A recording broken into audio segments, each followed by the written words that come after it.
Assalamualaikum warahmatullahi wabarakatuh. Perkenalkan, nama saya Muhammad Fahri Stiandi dari kelas F1 Manajemen. Pada kesempatan kali ini saya akan mempresentasikan tentang ma'rifatullah. Dalam Islam, mengenal Allah atau ma'rifatullah adalah persoalan penting dan wajib karena itu menyangkut tentang akidah. Imam Ghazali menyatakan bahwa ma'rifah adalah sebuah tingkatan kecerdasan, yaitu mengumpulkan dua atau lebih informasi untuk menghasilkan sebuah kesimpulan. Dan dari kesimpulan itulah muncul tindakan atau sikap. Bukan ma'rifah namanya bila apa yang diketahuinya tidak menghasilkan tindakan. Seseorang yang mengaku mengenal Allah tapi tidak menghasilkan ketundukan, ketaatan, loyalitas, dan penghambaan kepada Allah, sesungguhnya dia belum ma'rifah pada Allah. Ma'rifatullah atau mengenal Allah bukanlah mengenai zat Allah, karena hal ini tidak mungkin terjangkau oleh kapasitas manusia yang terbatas.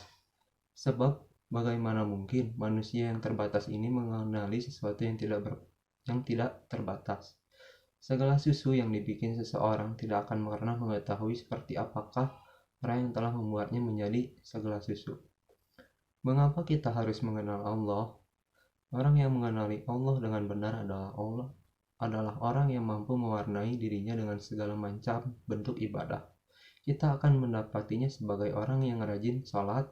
Pada saat lain kita dapati ia senantiasa berzikir, tilawah, pengajar, mujahid, pelayan masyarakat, dermawan, dan sebagainya. Tidak ada ruang dan waktu ibadah kepada Allah kecuali dia ada di sana, dan tidak ada ruang dan waktu larangan Allah kecuali ia menjauhinya. Ada beberapa metode dalam mengenal Allah, yaitu metode Gaurul Islam, metode selain Islam. Dalam rangka mengenal Tuhan, mereka lebih senang mengikuti hawa nafsunya sendiri.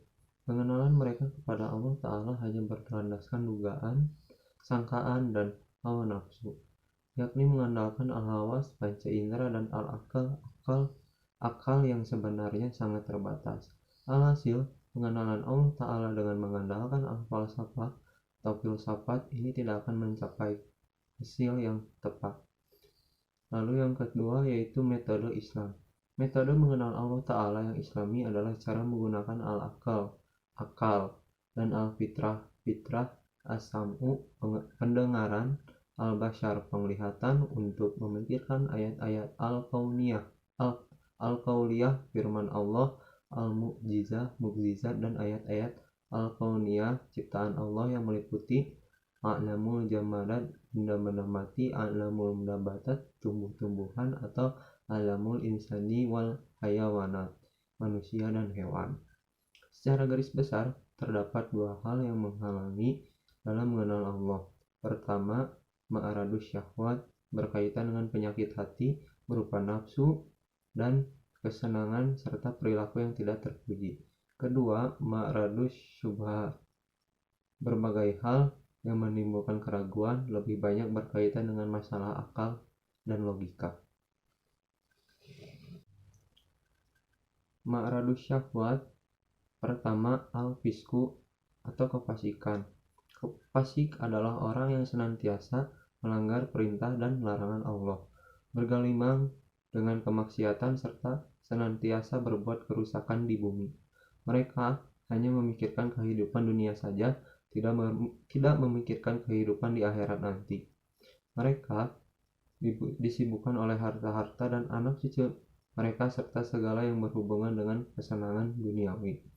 Kedua, al-kibru atau kesombongan. Kesombongan merupakan suatu sikap di mana hati seseorang ingkar dan selalu membantah terhadap ayat-ayat Allah Ta'ala. Ketiga, az-zulmu atau kezaliman. Allah Ta'ala menerangkan bahwa orang yang paling zalim ialah orang yang telah sampai kepadanya peringatan Allah, telah sampai pula kepadanya ayat-ayat Al-Quran dan petunjuk Rasul. Kemudian mereka berpaling dari ajaran dan petunjuk itu karena angkuh dan penyakit dengki yang ada di dalam hatinya. Sikap zalim seperti inilah yang menghalangi mereka dari mengenal Allah Ta'ala. Yang keempat, Yang keempat, al-kibzu atau kedustaan.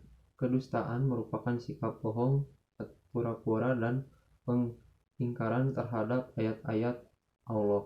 Mereka memperlihatkan iman, kasih sayang, dan menyembunyikan permusuhan dalam batin. Mereka menyebarkan permusuhan dan fitnah-fitnah untuk melemahkan barisan kaum muslimin.